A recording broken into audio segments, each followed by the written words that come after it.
Okay, it's time to make a confession. I'm a fucking nerd. Ongoing on Wednesdays, I'm going to try making videos about these little things. These are Warhammer miniatures. This is Warhammer 40k. So this is Warhammer Wednesdays.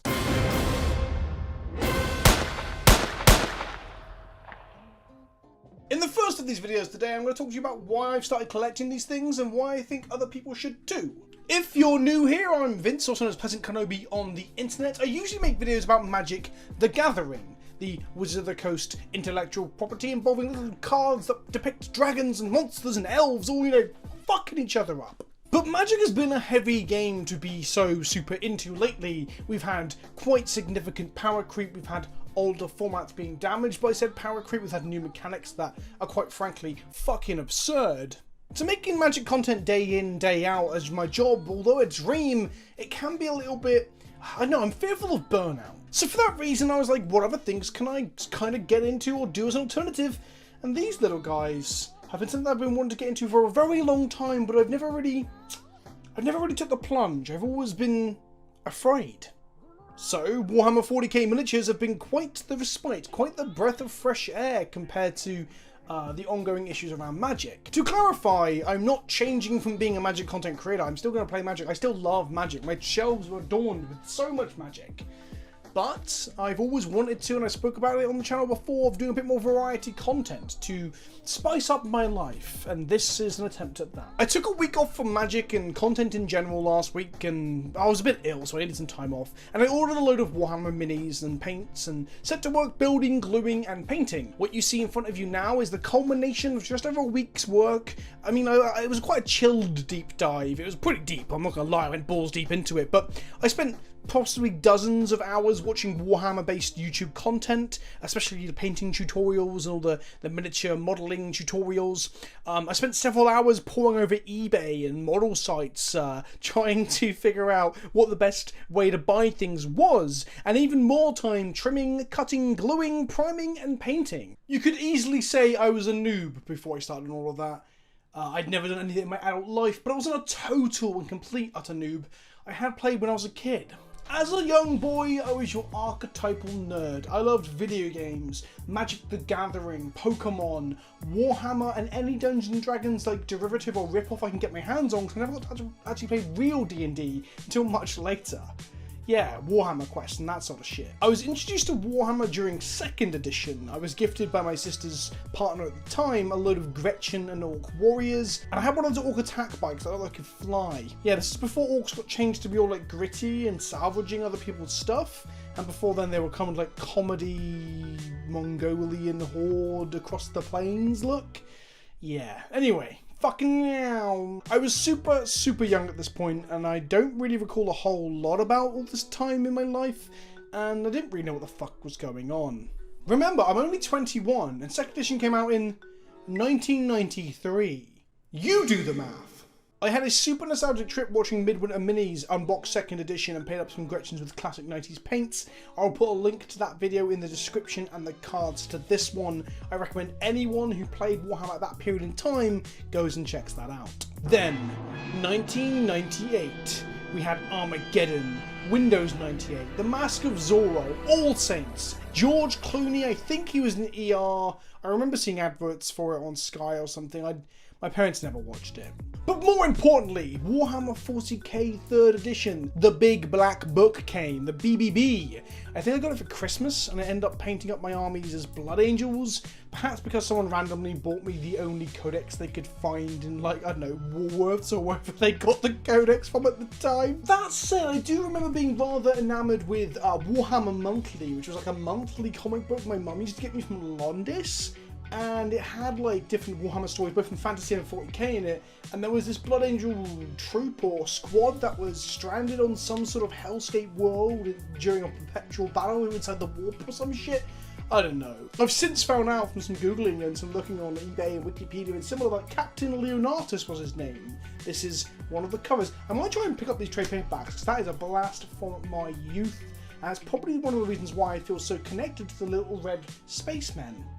Oh, and as an aside and a tangent here, I've had a couple of people comment this when I spoke about this on stream or in videos, and they're like, but how can you like Warhammer? They're basically space Nazis. Yeah, the Space Marines in Warhammer are the bastards. I mean, everyone's bastards. It's grimdark. It's about as gritty as it gets, and the Space Marines are complete arseholes. They're probably one of the bigger bad guys within the canon. The people trying to, like, needle me and say, oh, Vince, aren't you a liberal progressive, and you're supporting space Nazis? Well, that's just in bad faith. It's a fiction. It's a space opera, medieval fantasy nonsense. It's not real world fascism. That stuff can fuck off into the sun. So yeah, those people are coming to me with that sort of stuff, I assume, are just trying to like make me squirm or don't like my politics or some shit. The reason I never really kept up with Warhammer, well, the thing is, I was never any good at the construction or painting aspect. I was never taught how to do it by my parents. My parents weren't really engaged with this in any way, barring getting me the occasional thing. I was never taken to a Games Workshop painting tutorial or anything similar.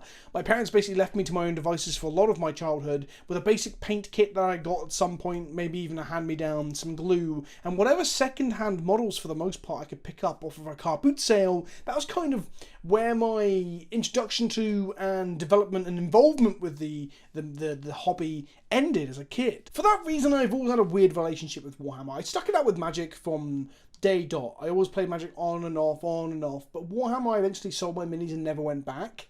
I wonder if part of that is the arts and crafts thing and the fear that came with it. The fact that I wanted my stuff to look good and I can never make it look good, where Magic doesn't have that barrier.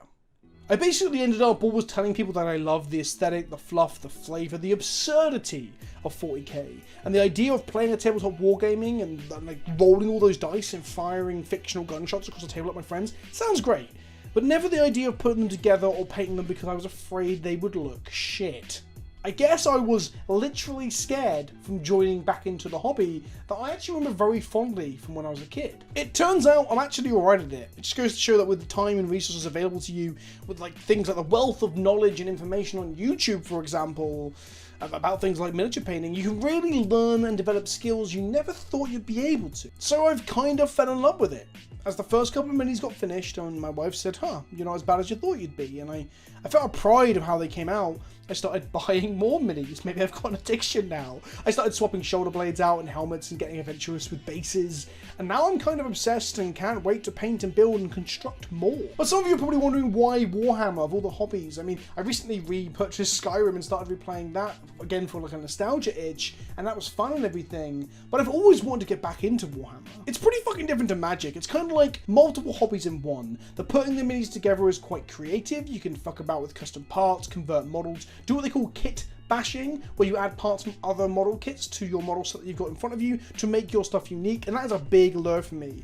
I don't want my army to look like any other old Blood Angel army. I want my company within the Blood Angel chapter to look unique to me. I want it to be my army. Then you get to paint, which is, whilst creative, is kind of akin to super advanced colouring books in a way. The shapes and the lines are already there. You're just colouring between those lines. You just have to learn how to move paint from bottle to palette to mini via brush. There are obviously a variety of interesting ways to go about making your paint schemes look better and better. There's hyper-realism, there's more comic book styles, there's things like dry brushing, edge highlighting, underpainting, contrast paints versus traditional Citadel paints, what washes to use, what the fuck is wet blending? Okay, yeah, there seems to be a barrier to entry here. There's a lot to learn, right? The initial idea of painting minis is daunting. I agree, it's what put me off the hobby for so long. But I really think the best way to start is just to watch a couple of tutorials and stick some paint on a palette and go to fucking town. And when I say palette, I mean you can just get a lunchbox lid. That's what I started with. Or you can make a wet palette with a simple wet palette tutorial with some kitchen roll, baking paper, and a plastic lunchbox. It's pretty crazy how this stuff can be very do-it-yourself. I guess what you've got to do is expect your first minis to look like complete dog shit. Like literally like the insides of a dog shit sandwich when the bread is peeled back. That's just inevitable, really. I'm actually impressed with how well mine came out, mainly because I did a lot of prep beforehand. I bought a lot of paints, and I watched a fucking lot of tutorials. But if you align your expectations that things might look a bit shit, the only way is up from there. And lastly, we of course have the playing of the game as the other third part of the hobby, which is the bit I'm most excited for. The problem being, well, if you haven't noticed, we're in a global pandemic. And to say the UK's timeline and plans to deal with the ongoing crisis are difficult to understand would be an understatement. For context, Thorpe Park, one of our biggest theme parks, is reopening in July, but we don't yet know when kids will go back to school full time. And whilst I don't necessarily disagree, I understand that Thorpe Park is an outdoor environment. It's probably easier to social distance there than it is in a classroom. I'm not saying I disagree with it. I'm just saying, fuck. That is indication of how confusing it really is. So playing is a problem, and I'm currently talking to a friend about descending upon his back garden once his new models are arrived and painted to play a socially distancing game upon a board. We can, move away from the board as it's not our turn, sit on a chair further away in the garden. I'm lucky enough to have several friends that are already into the game and have always encouraged me to get back in.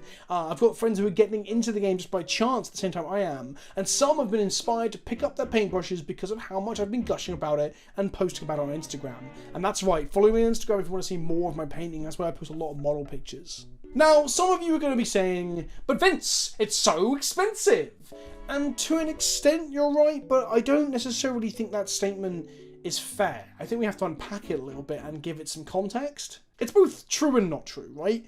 Compare it to Magic. Magic has a very low barrier because you can play with the shitty intro packs that you have at your local store, you're given away for free. The intro decks they used to supply. But it's fun for getting into Magic, but then it's just boring after that. If you want to play Commander or any constructed format, you're going to have to start picking up staples and bits and bobs to make your decks better, right? And those cards can be expensive. For the price of a box of miniatures, like 5, 10 or 15 minis, you can buy one singular card. Now, I know the cards hold their value in the secondary market. It's one of the big appeals to Magic, and I get that, and I won't dispute that. I'm just pointing out that you can get a load of fucking actual physical minis to move around a board and play a cool game with for similar prices to some of the more pricier red. Like the Force I've got behind me, which doesn't include 3 boxes of things I haven't put together yet, and some stuff that's nowhere, not even primed, so I didn't put it with the Force. That little Commander's black.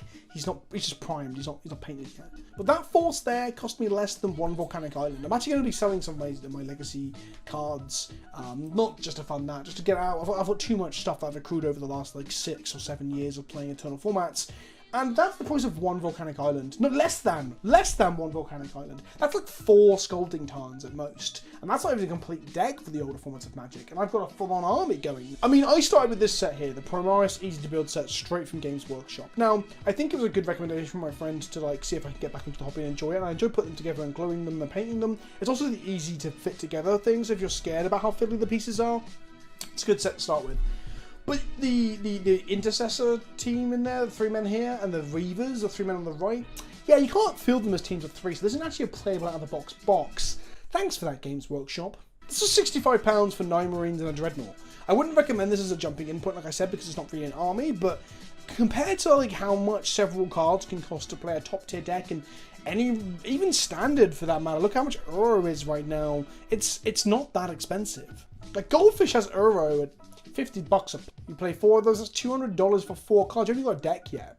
I think one of the biggest barriers to entry for all this is that you have to buy some paints and some brushes and some cutters and all these sort of extra hobby bits. I can do a video on to explain the getting started stuff. If you want to see a video on getting started, I will happily make one of those. But once you have those things, you've kind of got multiple hobbies in one. You've got something artistic and crafty and putting things together and painting them, and then you've got the war game coming out the back of that as well. This Space Marine starting set, which is a Dreadnought, 10 Marines, which you can split up into 2 5-man squads, and a captain, is £46, which isn't a million miles away from the price of a Commander pre-con deck, for example, but gives you a dozen or so minis, including a sick-looking Dreadnought, and fuck, I love Dreadnoughts. And while some of you who are looking to criticise and take this all with a negative slant are going to say, but Vince, that's not an optimum army! Yeah, because the EDH pre-cons are definitely optimal decks, right? I'm not saying do this instead of Magic. I'm not quitting Magic. I love Magic too much. Look at it. Look at all the stuff I've got. For Magic, I fucking love Magic. I'm just saying it's quite a nice, different style of hobby to indulge with that has tangential crossover in the nerd sphere of complex, advanced, long-lasting lore. Perhaps Games Workshop deal with their lore a bit better though. What I'm saying is it can be a fun, alternative thing with extra elements that Magic doesn't tick. It doesn't tick the box for the whole painting element unless you get into altars and stuff.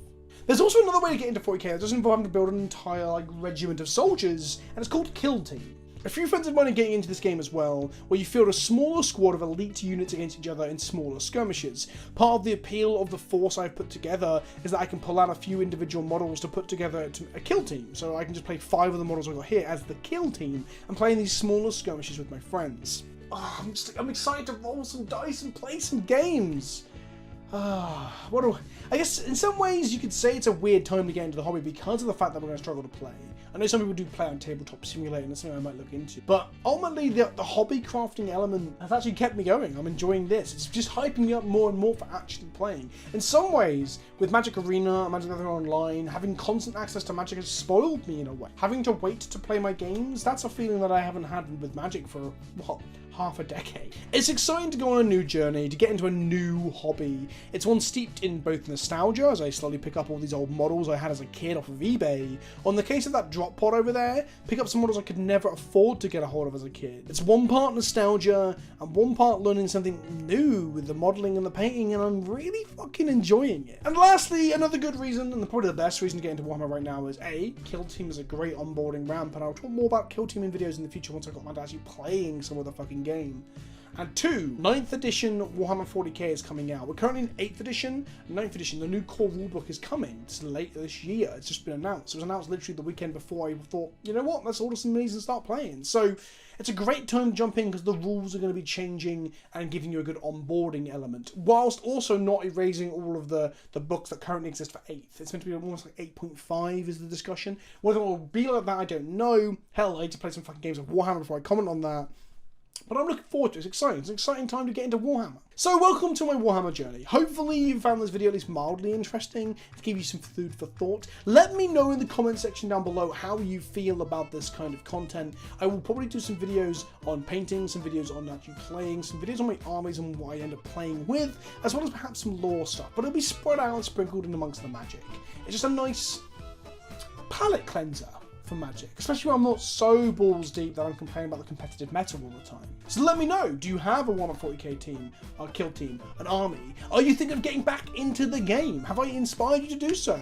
I'm not trying to ring my own bell, but people on Facebook and Instagram have been saying this is encouraging me to paint my minis again. And that's great. I think we can collectively as a group indulge in a different hobby to give us some respite from the frustrations we can have with Magic. Also, if they'd reprint Fetchlands, that would be fucking great.